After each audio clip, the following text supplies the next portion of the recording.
اعوذ باللہ من الشیطان الرجیم بسم اللہ الرحمن الرحیم فَإِذَا نُفِخَ فِي الصُّورِ نَفْخَةٌ وَاحِدَةٌ پس جب پھونکا جائے گا سور میں ایک مرتبہ پھونکنا. یہ نفخہ اولا کی بات ہو رہی ہے. نفخہ دو ہے، نفخہ اولا اور نفخہ ثانیہ.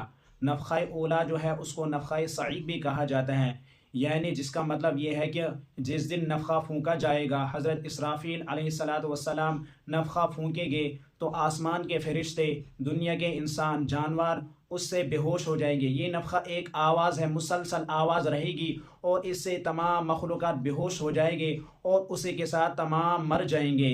تو دوسرا جو نفخہ ہے نفخہ بعث کہا جاتا ہے اس کو.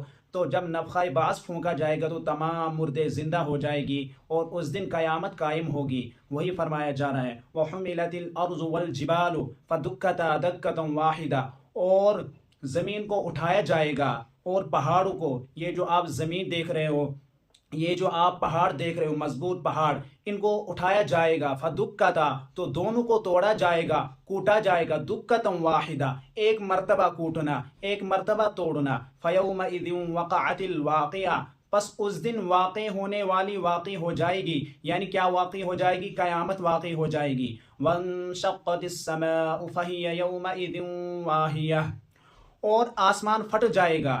فہی یومئذ واہیہ، بس وہ اس دن کمزور پڑ جائے گا، سست پڑ جائے گا. یہ آپ جو آسمان دیکھ رہے ہیں، بلند آسمان جو دیکھ رہے ہو، مضبوط آسمان، بغیر ستونوں کے آسمان، جب قیامت قائم ہو جائے گی، جب نفخہ پھونکا جائے گا تو یہ آسمان پھٹ جائے گا اور پہاڑوں کو اٹھایا جائے گا اور زمین کو اٹھایا جائے گا، ان کو کوٹا جائے گا. یہ پہاڑ جو ہے یہ بنی ہوئی روئی کے مانند ہو جائیں گے. تو وہی فرمایا جا رہا ہے والملک علی ارجائها، اور فرشتے اس کے کناروں پر ہوں گے.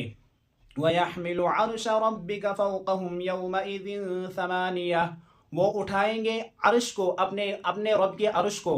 جو فرشتے ہوں گے وہ اٹھائیں گے اپنے رب کے عرش کو. فَوْقَهُمْ، اپنے اوپر. يَوْمَئِذٍ ثَمَانِيَةٌ، اس دن 8 فرشتے، یعنی جو عرش رحمان ہے اس دن 8 فرشتے اپنے رب کے عرش کو اٹھائیں گے. يَوْمَئِذٍ تُعْرَضُونَ لَا تَخْفَى مِنكُمْ خَافِيَةٌ، اس دن تم پیش کیے جاؤ گے.